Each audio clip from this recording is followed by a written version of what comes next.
नमस्कार, ताल ठोक के देख रहे हैं आप। मैं हूं आपके साथ रोहित सरदाना और आज इस कार्यक्रम की शुरुआत दो सवालों के साथ करें। पहला सवाल, सीमा पर तैनात जवान देश के लिए शहादत देने में कोई भेदभाव नहीं करते, फिर उनको मिलने वाली सहूलियतों में भेदभाव क्यों किया जाता है? और दूसरा सवाल, हमारे सैनिक दुश्मनों से लड़ाई लड़ें या फिर खुद को मिलने वाली सुविधाओं के लिए लड़ें? ताल ठोक के आज ये बड़ा सवाल उठाने की जरूरत इसलिए पड़ गई क्योंकि पैरामिलिट्री फोर्स के दो जवानों का दर्द सोशल मीडिया के जरिए पूरे देश के सामने आया।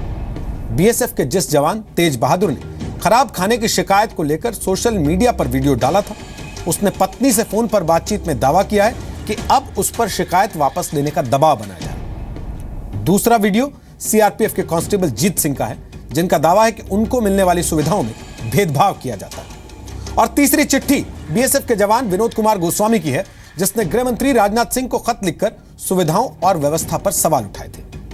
खराब खाने का आरोप लगाने वाले तेज बहादुर यादव की शिकायत पर पीएमओ ने गृह मंत्रालय से रिपोर्ट मांग ली। सवाल वही है कि अगर सैनिक देश की हिफाजत के लिए जान देने में कोई भेदभाव नहीं करते, तो देश उन्हें देने वाली सुविधाओं में भेदभाव या सौतेला बर्ताव क्यों करता है? क्या सैनिकों के बीच सौतेलेपन के आरोपों के लिए सरकार जिम्मेदार है? क्या सरकार सैनिकों का दर्द समझ नहीं पा रही? चर्चा शुरू करें। आपको बताएं आज कौन कौन से मेहमान हमारे साथ हैं, उससे पहले एक ये छोटी सी रिपोर्ट देख लीजिए।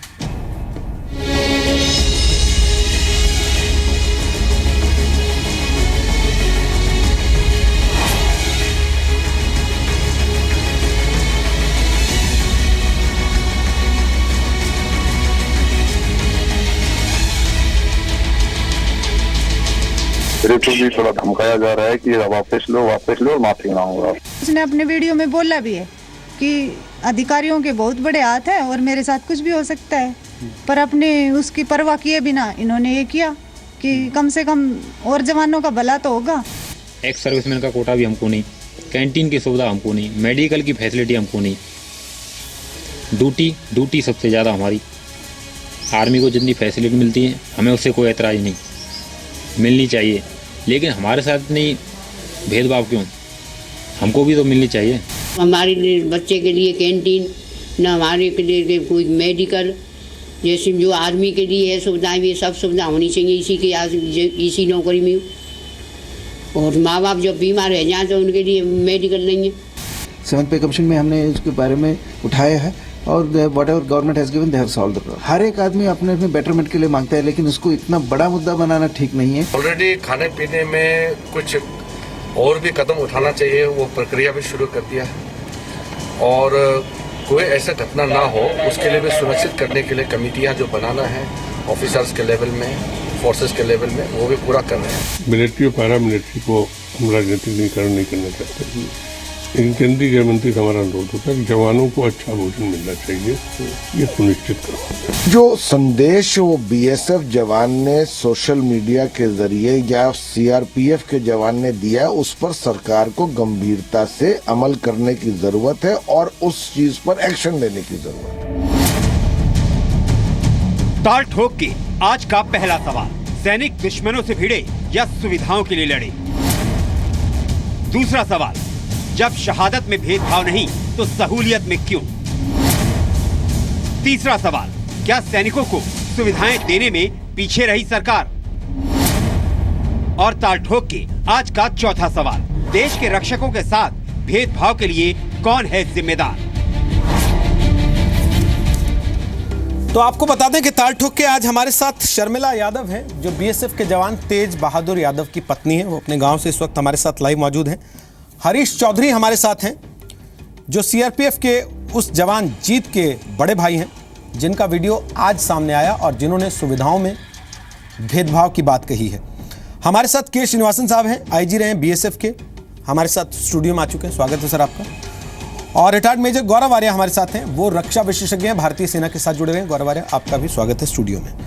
कांग्रेस और बीजेपी दोनों पार्टियों के प्रवक्ता हमारे साथ हैं। संबित पात्रा बीजेपी से हैं और अभय दुबे कांग्रेस से हमारे साथ हैं, भोपाल स्टूडियो से अक्सर चर्चा में शामिल होते हैं। आज हमने घड़ी हटा दी है क्योंकि हम चाहते हैं कि ये बात सबको सुनाई दे। हमने समय सीमा नहीं रखी है, खासतौर पे उन लोगों के लिए जो अमूमन इस तरह की चर्चाओं में शामिल नहीं होते, टीवी पर नहीं जाते, बहस का हिस्सा नहीं होते और इसी तकलीफ में पूरा जीवन गुजार देते हैं कि उनकी बात की सुनवाई नहीं हो रही। शर्मिला जी, आपके पास तेज बहादुर का फोन आया, उन्होंने क्या कहा, आप पूरी बात बताएंगी? जी, कल फोन आया था शाम को, तब उन्होंने बताया कि मेरे को ये कंप्लेंट जो मैंने शिकायत की है ये वापस लेने की धमकी दी जा रही है कि वापस ले ले और माफ़ी मांग ले हमसे, तो ये मामला यहीं ख़त्म हो जाएगा। उन्होंने किसी का नाम लिया? आज जब फ़ोन आया तो उन्होंने बताया कि नहीं, नाम उन्होंने किसी का नहीं लिया। और आज जब उनका फ़ोन आया तो वो बता रहे थे, उन्होंने ऐसे कि मेरे ऊपर गार्ड लगी हुई है और मुझे धमकी दी जा रही है कि तू ये कंप्लेंट वापस ले ले। और वो कह रहे थे कि मुझे वहाँ मेरी दूसरी बटालियन में जहाँ मैं पहले था वहाँ मुझे भेजा जाए, क्योंकि यहाँ तो मुझे कोई पूछ ही नहीं रहा है, मेरे से कुछ नहीं पूछा गया है अब तक, किसी ने भी कुछ भी बात ही नहीं की है इस बारे में कि भाई तेरे साथ क्या हुआ क्या नहीं हुआ, बस धमकाया ज़रूर है। जो बातचीत उन्होंने आपसे की वो आपने रिकॉर्ड की या उन्होंने रिकॉर्ड की? हाँ जी, नहीं, उन्होंने रिकॉर्ड नहीं की, ये हमने ही रिकॉर्ड की है। अच्छा, आपने जानबूझ के सोच समझ के इसको सार्वजनिक किया? हाँ जी। सब लोगों को दिया क्लिप बना के? हाँ जी जी। क्यों? हाँ जी। आपके पास तो वैसे भी मीडिया थी, सब लोग आपके पास आ ही रहे थे, 2 दिन से आपसे पूछ ही रहे थे कि क्या हो रहा है, तो आपको फोन रिकॉर्ड करके रखने की क्या जरूरत पड़ी थी? हाँ जी, बिल्कुल पूछ रहे थे, पर फ़ोन रिकॉर्ड करके वो मीडिया तक ये बात पहुंचाना चाह रहे थे। वो खुद बोल रहे थे कि मतलब मेरी बात मीडिया से हो। अच्छा, तो उनके और मैं तो बात कर नहीं पाऊंगा, तो ये मेरी मतलब आवाज़ उनको सुन जाए। तो वो कह रहे हैं उनके अफसर सुन नहीं रहे उनकी बात, आपके मुताबिक जो मैं समझ रहा हूँ। हाँ जी, बिल्कुल नहीं सुन रहे। और वो कह रहे थे मुझे वो जो जांच हो रही है वो भी नहीं हो रही है, अच्छे से नहीं हो रही है, अपने आप जांच कर रहे हैं, कहीं भी मुझे तो ले जाया ही नहीं जा रहा। जब वहाँ जांच के लिए पहले वाली बटालियन जहाँ पे वो थे, मुझे साथ क्यों नहीं ले जाया गया? तो जहाँ के खाने को लेकर उन्होंने वीडियो बनाया, उसके पहले आपसे बात होती होगी अक्सर? कभी बताते थे आपको कि ऐसी गंदी कंडीशंस हैं, खाना नहीं मिलता, कभी भूखे सोना पड़ता है, इतना गंदा खाना खाना पड़ता है, बताते थे आपको? हाँ जी, बिल्कुल बताते थे। वो 10-15 दिन से बॉर्डर में थे, छुट्टी काट के गए थे, तो उनको बॉर्डर भेज दिया गया था, तो बता रहे थे 10 दिन से कि मुझे खाना अच्छा नहीं मिल रहा है मुझे। फिर ये वीडियो अपलोड हुआ, उसके बाद मैंने अगले दिन पूछा उनसे कि आपने ये क्यों कर दिया, आपके साथ तो कुछ भी हो सकता है ऐसे वीडियो डालने से। तो उन्होंने बताया क्या करें, 11 घंटे ड्यूटी करते हैं कंटिन्यू खड़े होकर बर्फ़ में, और खाना ऐसा मिल रहा है लगातार 10 दिन से, दाल रोटी भी मतलब उसमें कुछ नहीं, सिर्फ हल्दी और नमक। ऐसे ड्यूटी नहीं होती है, मजबूरी में आके उन्होंने ये वीडियो डालना पड़ा। हरीश चौधरी साहब, आपके भाई ने भी एक वीडियो डाला है जिसके बाद से वो चर्चा में आए, हम चाहते हैं विस्तार से आप बताएं उनकी क्या शिकायत है। जी, जीत सिंह ने जो वीडियो वायरल के माध्यम से देश के प्रधानमंत्री जी से निवेदन जो किया है, उससे हम पूरी तरह सहमत हैं, और हम भी जो है अपील करते हैं साथ साथ नरेंद्र मोदी जी से कि इनकी सीआरपीएफ वालों की जो भी विसंगतियां हैं या इनके साथ जो भेदभाव वाला पॉइंट है, बिंदु है, इस पर प्रधानमंत्री जी को शीघ्र अपना संज्ञान लेना चाहिए और इनके साथ हो रही समस्या को दूर करना चाहिए। सर, मैं श्रीनिवासन जी आपसे एक चीज़ पूछना चाहता हूँ, आप तो आईजी रहे हैं बीएसएफ के, ये बात पहले भी आती रही है कि भाई जब काम एक ही है तो फिर फ़र्क क्यों किया जाता है, उनकी सहूलियतों में, उनके तौर तरीक़ों में, उनको जो सुविधाएं देश की तरफ से दी जाती हैं उनको फ़र्क क्यों किया जाता है? क्या ये औपचारिक स्तर पर चीज़ें उठी नहीं हैं? यहाँ 2 इशू हैं, एक जो जीत सिंह ने उठाया और एक जो तेज बहादुर ने उठाया। आपने सवाल ठीक उठाया था कि इस चीज़ को जो भी डेवलपमेंट हुआ है, इन आइसोलेशन देखना नहीं चाहिए, हमको होलिस्टिक मैनर में देखना चाहिए। ये जो कल उनका जो डेवलपमेंट से expression of dissent, it is manifestation of so many other frustrating elements. मन में कई चीज़ें हैं और जवान की जो मन में वही गुजरता है, रोटी कपड़ा मकान, उसी के ऊपर तो ध्यान देता है, तो रोटी के ऊपर ज़्यादा उनका ध्यान। हालांकि देखा जाएगा तो इंटेंजिबल भेदभाव बहुत है उसमें, कर नहीं पा रहे हैं, कई लोग बोल नहीं पा रहे हैं। इन्होंने सिर्फ खाने के बारे में बोला था, वो भी रिटायरमेंट होने वाला है, उसको वो थोड़ा वो डर भी नहीं कि कुछ होने वाला है, मैं तो जा ही रहा हूँ, जाते समय बोल सकता हूँ। हालांकि ग्रीवेंस रिड्रेसल सिस्टम तो है, तो ये could have represented to DIG, IG, even DG also. So sending to PM, you could send to DG. Our system existing है आजकल भी, nobody will feel bad about it. Anyhow, that is a different issue. तो हर आदमी के लिए, चाहे force में हो, सिविलियन हो, खासकर फोर्स वालों को, there are 4 needs: academic needs, social needs, emotional needs and physical needs.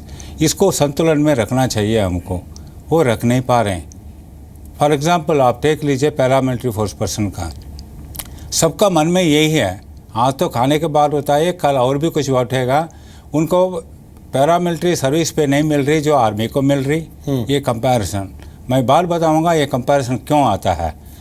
वो आरओपी नहीं मिला CPMFS को, बाकी को मिलता है। पेंशन बंद हो चुका है इनको 2005 में जो भी भर्ती हुआ, तो रिटायर होने के बाद तो उसके लिए कुछ भी है ही नहीं उसके लिए। हार्डशिप अलाउंस में उनकी प्रॉब्लम है, डिफरेंसेस है। पोस्ट रिटायरमेंट के बाद एक सर्विसमैन कैटेगरी भी नहीं है, उसको कोई भी बेनिफिट नहीं है। टाइमली कैरियर प्रोग्रेस नहीं है। We got NFU, non functional upgradation, वो भी मना किया हुआ, नहीं मिला। तो ये जितना क्रिएशन ऑफ इंफ्रास्ट्रक्चर, चाहे स्कूलिंग को, मेडिकल फैसिलिटीज़, कुछ भी नहीं हो, नो ये सारे चीज़ें मन में हैं उनका, उबल कर आ रहा है उसमें लिए। अच्छा, ये किस लिए आ रहा है? जब वो आर्मी के साथ एक ही कैंप में रह रहा है, एक ही काम कर रहा है, एक ही हालात में कर रहा है, वो बोलता है उनको मिल रहा, मुझे क्यों नहीं मिल रहा। ये frustration over the years build हुआ है या अभी बिल्ड हुआ है? नो, ये over year it is simmering, it has been there. आप पूछ सकते हैं कि क्यों नहीं बाहर आया बीच में। खाना हमेशा ऐसे मिलता था जैसा आज वो दिखा रहे हैं? नो, नॉट नेसेसरी, बिकॉज ऐसा खाना कभी ख़राब मिलता है, इसलिए कि फॉर एग्जांपल मैं खुद ही एक्सपीरियंस रहा, मैं भुज में था, हमको हफ्ते के बाद एक ही बार सब्जी आती है, तो सब्जी 7 दिन तक हमको रखना पड़ता है, वो सूख जाता है, तो कभी आलू के साथ ही गुजारा कर लेते हैं। ये सबके लिए काम नहीं, ये हार्डशिप हर फोर्स के लिए, आर्मी का भी है, BSF CRP सबके लिए है। ये तो we are, but we want है, that is not single thing that can be rectified. There are many other needs which is needs to be tackled.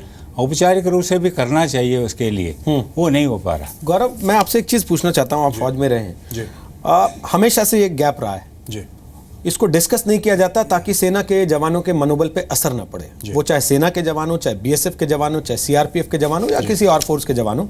TV आमतौर पे परहेज करता रहा कि कम से कम सेना के जवानों के मनोबल पे असर ना पड़े, लेकिन अब जब जवान खुद इस तरीके से वीडियोस डाल रहे हैं, जब आपने उनको एक माध्यम दिया है कि आप सरकार तक अपनी आवाज़ पहुंचा सकते हैं, हमने तो ऐप खोला है जी, आप ऐप पे वीडियो डाल दीजिए, उसके बाद फिर बुरा क्यों लग रहा है कि वीडियो क्यों डाल रहा है? अनुशासनहीनता का नाम क्यों दिया जा रहा है उसको कि वीडियो क्यों डाल रहा है?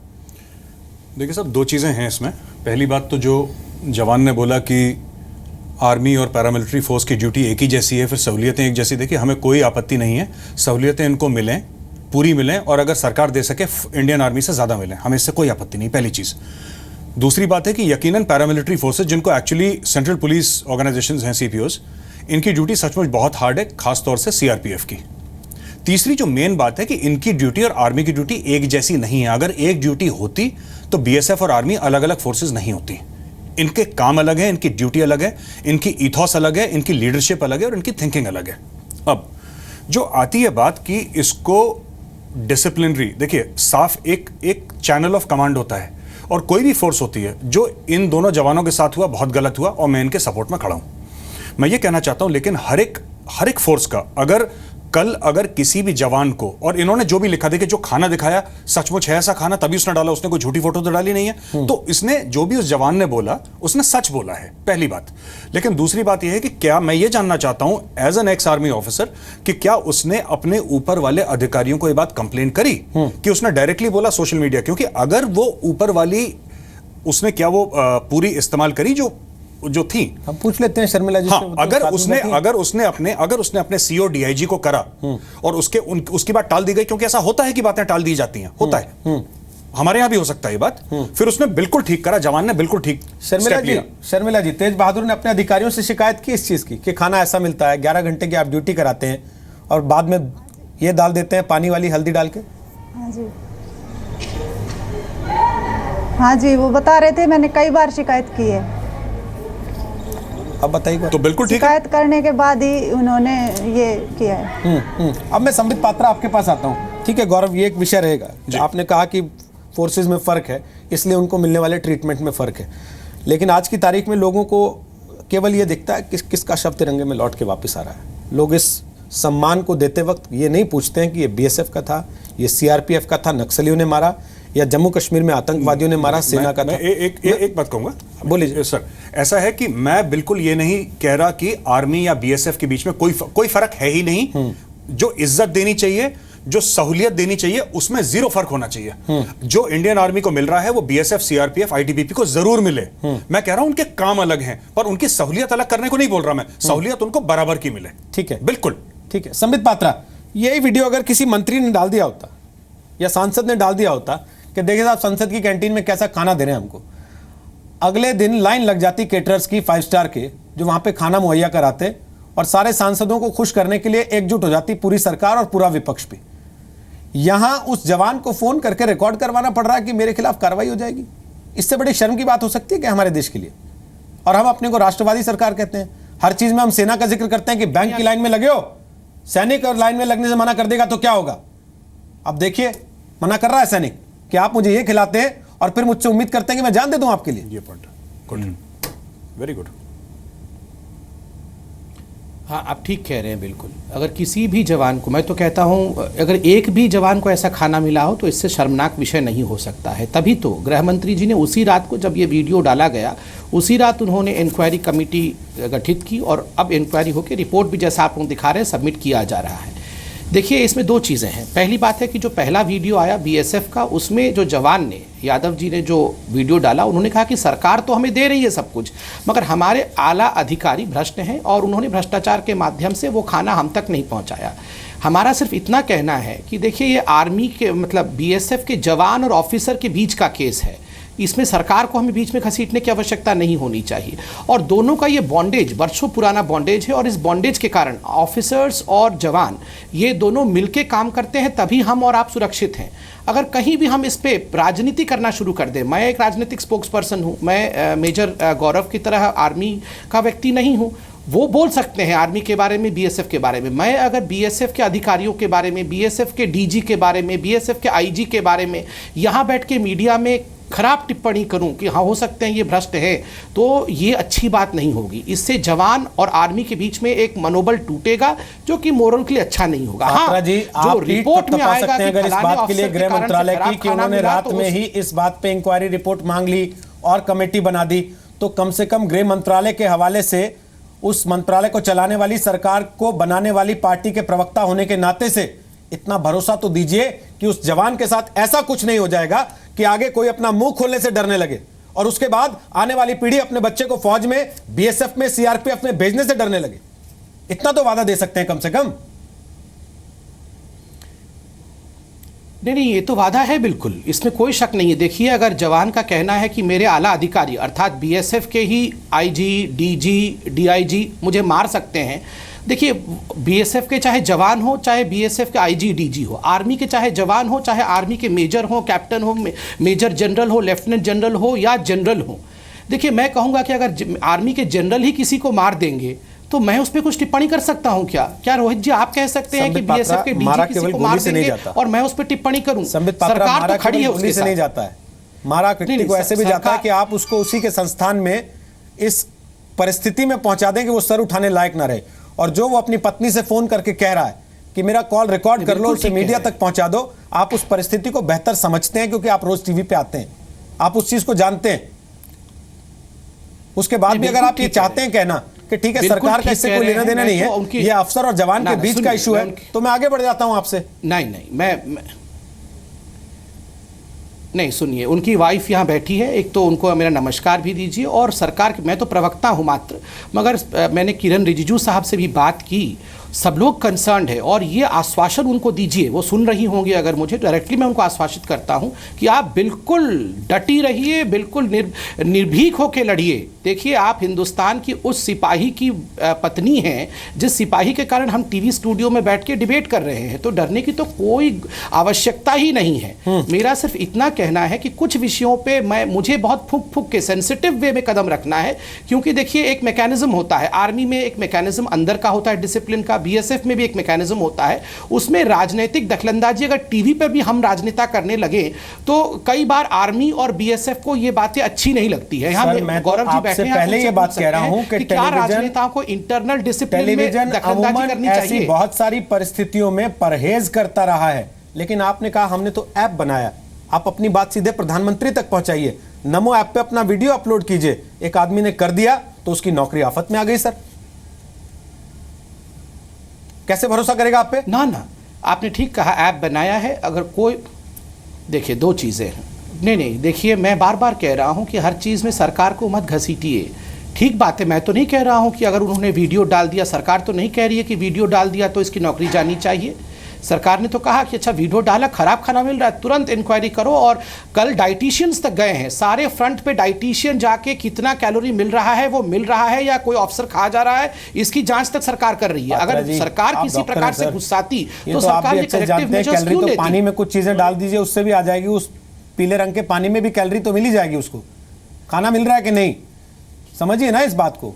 आप फिर भी उसको कवर अप करने की कोशिश कर रहे हैं। खैर, अभय दुबे साहब, मेरा सवाल यह है कि साहब इतने साल से लगातार ये आवाज उठती रही है, पहली बार आवाज नहीं उठी। आ रहा हूं पात्रा जी, वापस आऊंगा। अभय दुबे साहब, सवाल ये, इतने साल से आवाज उठती रही है, पैरामिलिट्री फोर्सेस का बार बार ये आरोप रहा है कि आप हमें दोयम दर्जे का ट्रीट करते हैं।